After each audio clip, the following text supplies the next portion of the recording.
Jangan mencuri kalau Anda tidak terima kalau kekayaan Anda dicuri oleh orang. Jangan pernah memukul orang kalau Anda sakit hati ketika Anda dipukul oleh orang.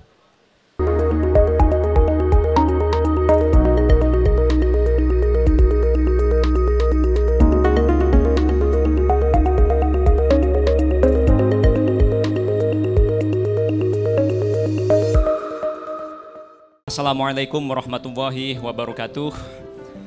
Salam sejahtera untuk kita semua. Shalom, Om Swastiastu, Namo Buddhaya, salam kebajikan, Kung Si Fa Cai. Salam terakhir ini tidak boleh lupa. Karena kita hari ini sedang dalam acara untuk perayaan Tahun Baru Imlek. Yang saya hormati Romo Tan, Pak Rektor Dr. Sutrisno, perwakilan dari FKUB, para dosen, juga Ketua Panitia Pak Diki, teman-teman mahasiswa beserta Bapak Ibu sekalian yang mohon maaf saya tidak bisa sebutkan satu persatu, dengan tentu tanpa mengurangi sedikit pun penghormatan saya kepada Bapak Ibu sekalian. Tadi sudah banyak dibahas oleh Romo, oleh Pak Rektor, sehingga saya merasa saya tidak punya bahan lagi untuk membicarakan tema yang akan kita bahas pada pagi hari ini. Coba saya ingin mungkin memulai cerita saya dengan Kung Si Fa Cai. Dengan doa yang kurang lebih artinya tadi sudah disinggung oleh Pak Rektor, yaitu semoga kita semua kaya raya, sejahtera. Dan ini saya beberapa hari yang lalu menerima pesan WA yang katanya istilah ini menjadikan orang-orang Tionghoa dilihat oleh orang-orang yang katanya pribumi ini sebagai orang-orang yang terlalu politik. Sehingga ada satu usaha untuk mengubah Kung Si Fa Cai.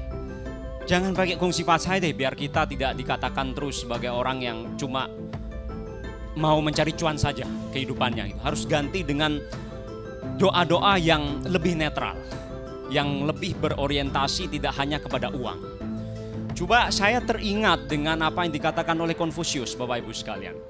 Konfusius ini adalah seorang mahaguru, seorang filosof besar yang pemikiran-pemikirannya itu mempengaruhi pola pikir orang-orang Tiongkok dari zaman dulu sampai saat ini. Nah, Konfusius pernah bilang begini, Jun zi ai cai, qu zi you dao. Bahasa Mandarin kuno. Jun zi ai cai, qu zi you dao.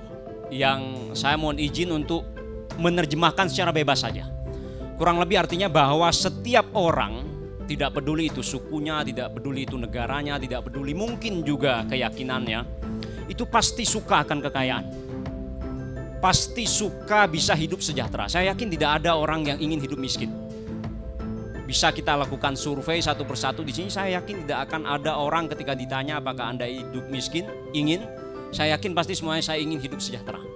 Pasti ingin hidup kaya. Cuma yang membedakan, kata Konfusius, yaitu pada cara untuk bisa mendapatkan kesejahteraan ini. Kalau orang budiman, kata Konfusius, itu mendapatkan dengan cara-cara yang baik dan benar. Atau mungkin dengan jalan suci. Dengan jalan yang tidak banyak menggarong dengan korupsi misalnya. Nah, itu yang membedakan, bahwa pada setiap orang itu pasti akan suka hidup sejahtera. Pasti suka ingin hidup kaya. Tapi yang membedakan orang itu apakah bisa mendapatkan kesejahteraan itu dengan cara-cara yang baik. Orang itu apakah bisa mendapatkan kekayaan itu dengan cara-cara yang halal atau yang tidak. Jadi menurut saya Kung Si Fa Cai ini tetap relevan menurut saya. Karena sampai kapanpun setiap orang pasti ingin hidup berkelimpahan. Pasti ingin hidup sejahtera. Itu yang pertama, Bapak Ibu. Yang kedua, saya pernah membaca suatu kisah. Karena kita harus membahas dari segi sejarah katanya. Nah, cuma kisah ini ada yang mengatakan adalah kisah sejarah, tapi tidak sedikit atau bahkan mayoritas mengatakan ini adalah mitos atau legenda saja. Karena ini sulit untuk di-tracking ke belakang kejadiannya itu kapan. Tapi kejadian ini sudah berlangsung ratusan tahun atau mungkin ribuan tahun sebelum Masehi, Bapak Ibu. Nah, ceritanya begini. Orang-orang Tionghoa di seluruh mancanegara, entah itu di Indonesia, di Malaysia, di Singapura, dimanapun itu, di Afrika atau mungkin di Afghanistan, itu semua berasal dari satu nenek moyang yang sama, yaitu Yan Huang Zixun. Kita menganggap yang Tionghoa ini adalah sebagai anak cucu dari Kaisar Kuning dan dari Kaisar Yan Huang Zixun. Tentu ada yang menyebut bahwa orang Tionghoa ini nenek moyangnya adalah naga. Tapi ini yang lebih bisa di cross check, nenek moyangnya itu adalah Kaisar Kuning. Nah, Kaisar Kuning ini Bapak Ibu sekalian itu punya beberapa anak, di mana salah satu anaknya itu bernama Changyi. Bisa dicek di Google atau mungkin supaya lebih lengkap bisa dicek di Baidu, search engine miliknya Tiongkok, atau mungkin bisa lebih dalam lagi bisa dicek di DeepSeek yang sekarang bikin rontok saham di Nasdaq sana. Yaitu mesin AI yang luar biasa hebat, mengalahkan ChatGPT buatan Amerika. Nah, Kaisar Kuning ini punya beberapa anak di mana salah satunya bernama Changyi. Nah, mestinya kalau dalam sistem politik zaman dahulu dimanapun itu, kekuasaan itu diturunkan kepada anaknya. Mestinya. Tapi Kaisar Kuning ini tidak menurunkan kekuasaan itu kepada anaknya yang bernama Changyi ini. Karena beliau menganggap Changyi ini tidak punya dua karakter yang bagus. Yaitu dia tidak punya dia tidak punya moral, etika yang tadi disampaikan oleh Romo Tan. Dan yang kedua, tidak punya talenta. Dia tidak bisa memanage negara, dan yang lebih penting dia tidak punya talenta, tidak punya moral, tidak punya etika, sehingga jabatan kekaisaran yang dimiliki oleh Kaisar Kuning ini tidak diserahkan kepada Changyi ini, anaknya. Kemudian seiring waktu, Changyi ini punya anak, namanya Chuanxu. Bisa dicek lagi di Google atau DeepSeek. Nah, Chuanxu ini menarik. Chuanxu ini menurut saya dalam istilah sekarang melakukan reformasi keagamaan. Karena dalam kehidupan Tiongkok zaman sebelum Chuanxu atau zaman kakeknya Kaisar Kuning ini, itu disebut yang namanya Min Shen Zharo. Min itu orang-orang. Shen itu kalau sekarang diterjemahkan sebagai dewa, tapi saya lebih ingin menerjemahkan sebagai makhluk-makhluk gaib. Zharo, kumpul.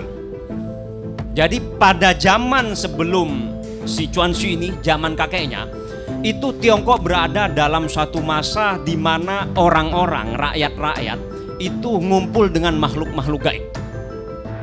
Makanya Imlek saat itu ya erat kaitannya dengan peringatan yang berkaitan dengan makhluk-makhluk gaib. Misalnya kenapa menyalakan petasan? Karena pada saat Imlek itu ada setan yang akan datang mengganggu masyarakat saat itu yang bernama Nian. Itulah kenapa dinyalakan petasan, supaya setan yang bernama Nian ini bisa kabur. Berkaitan dengan hal-hal yang transendental, yang tahayul lah kalau dalam istilah kita, atau dalam istilah Tan Malaka logika mistika, yaitu orang-orang yang mikirnya itu masih hal-hal yang berkaitan dengan alam-alam gaib. Nah, tapi Chuanxu ini kemudian dia melakukan reformasi pemikiran orang Tiongkok saat itu. Karena dalam keyakinan orang Tiongkok, masyarakat Tiongkok saat itu ada tangga, yang mana tangga ini nyambung antara langit dengan bumi. Sehingga orang-orang yang diyakini punya kunci surga, atau orang-orang yang diyakini punya kekuatan untuk bisa berkomunikasi dengan langit, dengan makhluk-makhluk gaib, itu bisa naik tangga ini katanya untuk bisa sampai ke langit. Nah, cuma Chuanxu tidak puas akan fenomena seperti itu, sehingga Chuanxu melakukan suatu gebrakan yang disebut sebagai Juedi Tongtian.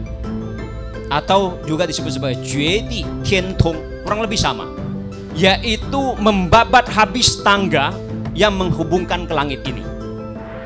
Dalam artian orang-orang jangan berpikir tahayul lagi deh. Kita harus bisa berpikir rasional. Dan sejak saat itu, Imlek kemudian erat kaitannya dengan hal-hal yang lebih rasional. Hal-hal yang berkaitan dengan kondisi Tiongkok yang saat itu merupakan masyarakat agraris.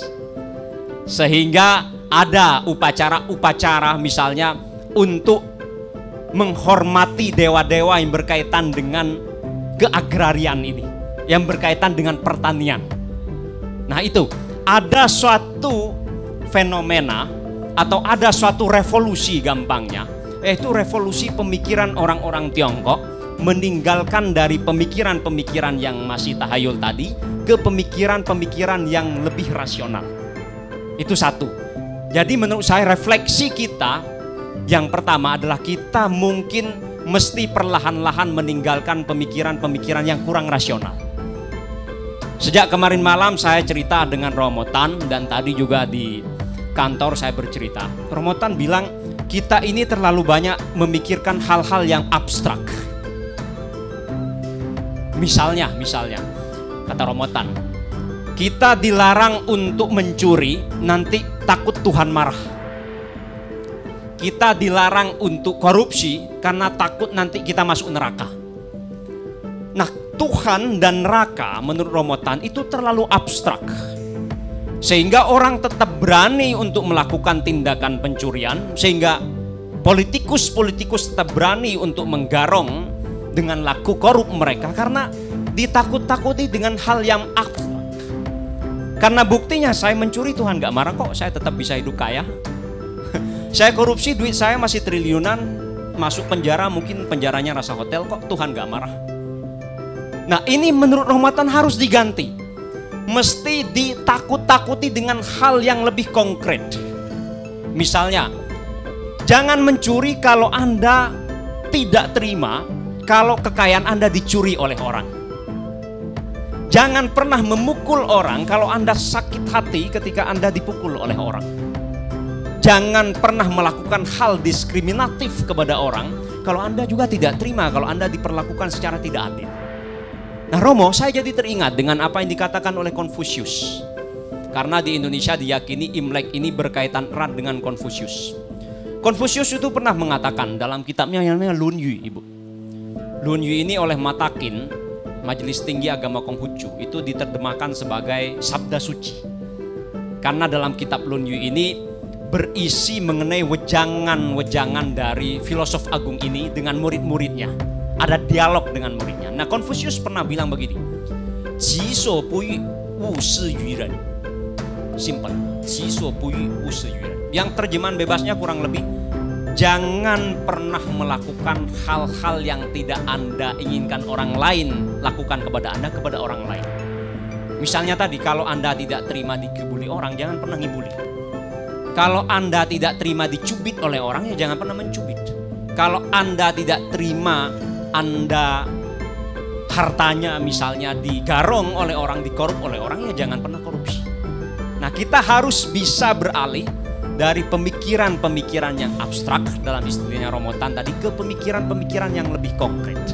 Nah, itu refleksi yang menurut saya mungkin yang mesti kita kedepankan terlebih dahulu. Kemudian yang kedua, Bapak Ibu sekalian, Imlek ini menurut saya mengajarkan kita spirit persatuan.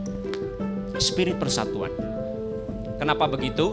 Karena pada malam Imlek itu ada suatu momen yang Romo Chan pasti lebih tahu dibandingkan dengan saya, yang disebut sebagai Ci Tuan Yuan Fan. Makan bareng. Makan bareng dengan keluarga.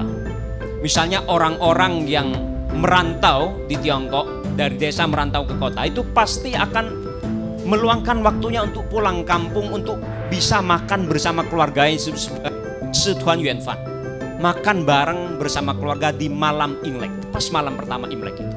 Nah, ini menurut saya mengajarkan kita untuk bisa bersatu. Bersatu tidak hanya dalam ruang lingkup kecil keluarga, Bapak Ibu sekalian. Karena di Tiongkok ada satu istilah Jia He Wan Si Xing, bahwa kalau keluarga harmoni itu segalanya pasti cincai lah. Pasti bisa di-manage dengan bagus. Nah, kita harus memperluas jangkauan keharmonian persatuan ini tidak hanya dalam ruang lingkup keluarga, tapi dalam ruang lingkup kebangsaan. Karena di Tiongkok lagi-lagi ada satu ungkapan yang mengatakan "eren tongxin qili duan jin", yang terjemahan bebasnya kurang lebih kalau ada dua orang yang hatinya mau bersatu, itu kekuatannya, katanya Pak Rektor, akan bisa mengalahkan benda paling kuat sekaligus di dunia ini. Bisa mematahkan itu. Bayangkan, itu dua orang. Kalau ratusan juta rakyat Indonesia ini mau bersatu, tidak gontok-gontokan, tidak demen mencari perbedaan-perbedaan kecil untuk kemudian dibesar-besarkan dan kemudian dibentur-benturkan, maka saya yakin 2045 akan tercipta generasi emas, bukan generasi cemas. Cuma masalahnya di kita ini lebih banyak yang demen mencari perbedaan-perbedaan kecil, kesalahan-kesalahan kecil untuk kemudian dibesar-besarkan dan kemudian dibentur-benturkan, sehingga kita tidak punya waktu untuk membangun bangsa ini. Maka menurut saya yang ketiga, refleksi kita harus menjadi bangsa yang bersatu. Karena dalam Imlek kita diajarkan untuk bersatu dalam ruang lingkup kekeluargaan.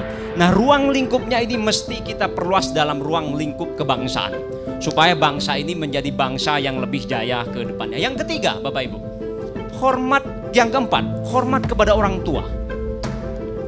Makanya di Tiongkok tadi, orang-orang yang sekalipun dia misalnya merantau di tempat yang jauh, saat Imlek itu kemungkinan besar akan mencari waktu untuk bisa mudik.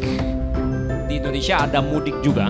Nah, di Tiongkok juga sama seperti itu. Karena tujuannya selain tadi supaya bisa berkumpul dengan keluarga, juga ini adalah salah satu bentuk hormat mereka kepada orang tuanya.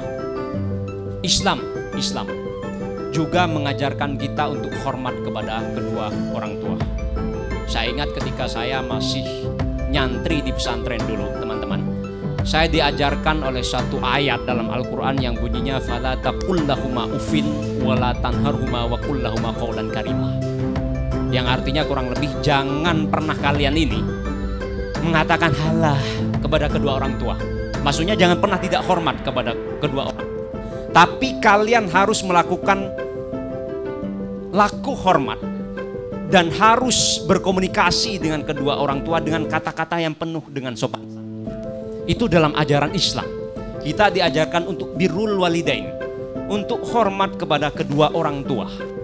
Dalam ajaran Tiongkok yang kita lihat dalam perayaan Imlek juga diajarkan untuk show, untuk hormat kepada kedua orang tua. Dalam ajaran Buddha saya yakin juga begitu.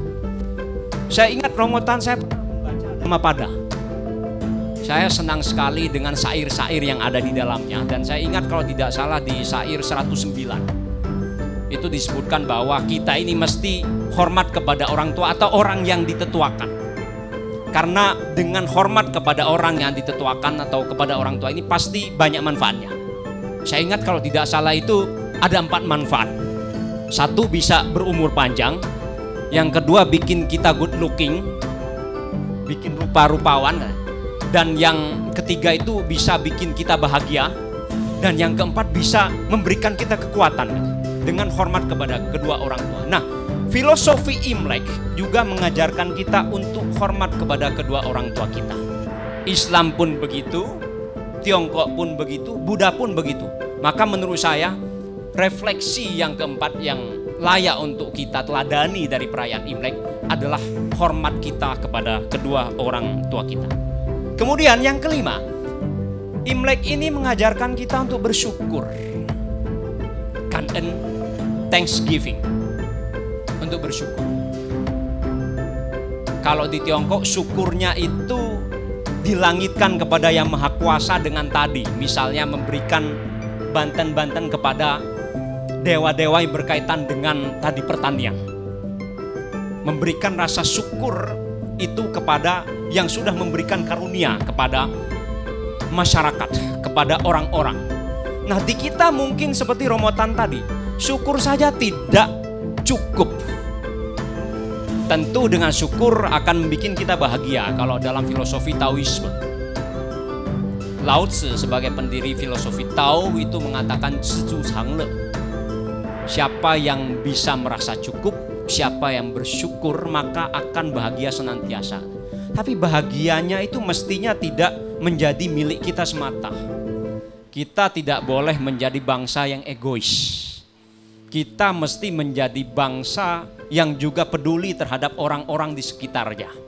Itulah kenapa yang keenam, ada acara Imlek yang lengkap dengan pembagian angpaunya. Lengkap dengan pembagian angpaunya. Bentuk syukurnya tidak hanya kebahagiaan itu menjadi milik pribadi, tapi juga disebarluaskan kepada orang-orang di sekitar kita. Nah, cuma angpau itu biasanya kalau menurut tradisi itu dikasihkan kepada yang lebih muda atau kepada mereka yang belum menikah. Kalau belum sudah menikah mungkin seperti kita ini sudah tidak punya kesempatan untuk dapat angpau, atau kalaupun dapat mungkin bukan yang bergambar Benjamin Franklin. Gitu ya, Pak, ya? Ya, sudah mungkin yang warna ungu katanya. Nominalnya mungkin lebih sedikit. Nah, cuma menurut saya kita mungkin perlu mengartikan pemberian angpau kepada yang lebih muda ini sebagai pemberian kepada mereka yang tidak mampu. Atau dalam istilah Islam itu disebut sebagai kaum mustad'afin. Kaum yang berada di pinggiran atau yang terpinggirkan.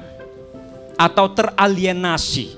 Entah teralienasi mungkin oleh orang-orang sekitar atau teralienasi oleh sistem, Pak Rektor. Nah, orang-orang yang seperti itu yang mesti kita kasihani. Atau kalau dalam pemikiran yang lebih besar tadi dicontohkan oleh Pak Rektor, kita mesti berpikiran seperti stupa, mesti melihat dari atas.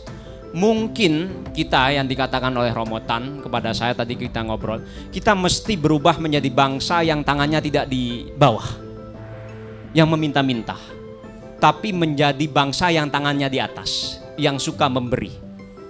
Karena dalam istilah keislaman Bapak Ibu, itu ada suatu ungkapan yang mengatakan al-yadul ulya khairum miyadis suflah, bahwa tangan yang di atas itu lebih mulia dibandingkan dengan tangan yang berada di bawah. Nah, maka menurut saya kita mesti menjadi bangsa yang tangannya berada di atas itu, bukan bangsa yang tangannya di bawah yang suka minta-minta. Nah, karena mental minta-minta ini, kata Romotan tadi, menjadikan bangsa kita tidak kekurangan politikus yang suka korup. Karena begitu menjadi pejabat katanya, itu yang dipikirkan apa yang bisa saya dapat, bukan apa yang bisa kita beri. Nah, sehingga refleksi terakhir menurut saya, Imlek itu adalah momen bersih-bersih Bapak Ibu. Momen bersih-bersih. Bukan hanya membersihkan diri kita dari kotoran-kotoran, tapi juga membersihkan diri kita dari pikiran-pikiran yang tadi, yang suka minta-minta, yang suka menggarong. Makanya bangsa kita menurut saya kalau kita meneladani Imlek, mestinya mulai menjadi bangsa yang suka membersihkan ya laku-laku korup itu. Pejabat-pejabat kita juga mulai menjadi pejabat yang suka bersih-bersih, yang suka memberikan suri tauladan bahwa sang liang puceng xia liang wai dalam istilah Mandarin, bahwa kalau yang di atas itu tidak lurus, yang bawah itu pasti bengkok. Nah, makanya kita harus memberikan tauladan dengan mempelajari, merefleksikan Imlek ini. Yang terpenting menurut saya menjadi bangsa yang bersih-bersih.